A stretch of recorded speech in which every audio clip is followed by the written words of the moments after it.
Alright guys, here's the review to your test coming up on Monday on Kramers rule as well as scalar multiplication, addition, and subtraction. So we're going to start with Kramers rule. So our first step is always the first matrix C is just our coefficients. So the first column is the x coefficients 2 and 4. The y column is 3, negative 5, and we keep signs with the numbers. So 2, 4 is the x coefficients, which is our first column. 3, negative 5 is the y coefficients, which is our second column. And we multiply across to get a determinant. 2 times negative 5 is negative 10. 4 times 3 is 12, and negative 10 minus 12 is negative 22. And that will be your denominator for finding x and y. My next matrix C, we're going to take the numbers to the right of the equal sign, 8 and negative 6, and replace the x coefficients with those numbers. And that's going to allow us to get our x coordinate. When we replace the 2 and 4 with the 8, negative 6, we keep the 3, negative 5 on the right as a column. And we multiply across. 8 times negative 5 is negative 40. Negative 6 times 3 is negative 18. And negative 40 minus a negative 18 becomes negative 40 plus 18, which is negative 22. We've got to be aware of that double negative becoming positive. So my determinant here is negative 22. My last matrix C, we keep the x column, the 2 and the 4, but we replace the y coefficients with the numbers to the right of the equal sign, which is 8 and negative 6.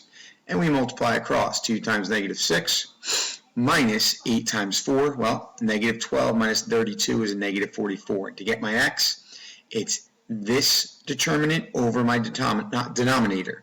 Negative 22 over negative 22 is a positive 1. Negative 44 over a negative 22 is a positive 2. And you can plug those numbers back in. My answer of 1, 2 will make both of those statements up there true. If you look at the second one, same deal. My x coefficients, 3, negative 2. My y coefficients, negative 4, 3. And I make my 2 by 2 matrix C. Now be aware of your negative signs. 3 times 3 minus negative 2 times negative 4. Negative 2 times negative 4 is a positive 8. So 9 minus 8 is 1, and 1 becomes the denominator. My second one, the x coefficients are replaced by 9, negative 7, the numbers to the right of the equal sign. So 9, negative 7 becomes your first column, and the y coefficients stay the same, negative 4, 3. 9 times 3 minus negative 4 times a negative 7, we get 27 minus 28. And it is a positive 28, so 27 minus 28 is a negative 1. The last one, 3 and negative 2 stay the same, but the y column gets switched, 9 and negative 7. Okay, so the numbers to the right of the equal sign, replace the y coefficients.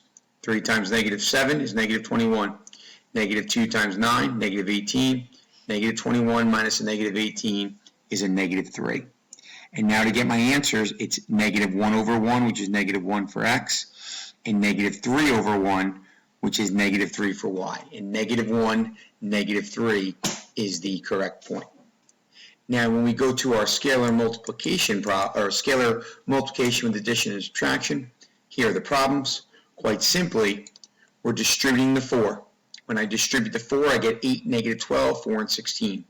When I distribute the 3, I get 3, 15, negative 6, and 9.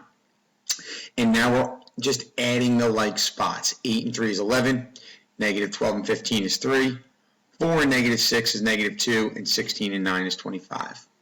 And my second one was subtraction. I'm a big fan of just distributing 5, not negative 5.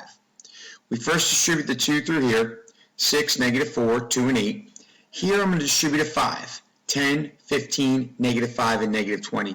And then I apply the negative. 6 minus 10, negative 4. Negative 4 minus 15, negative 19.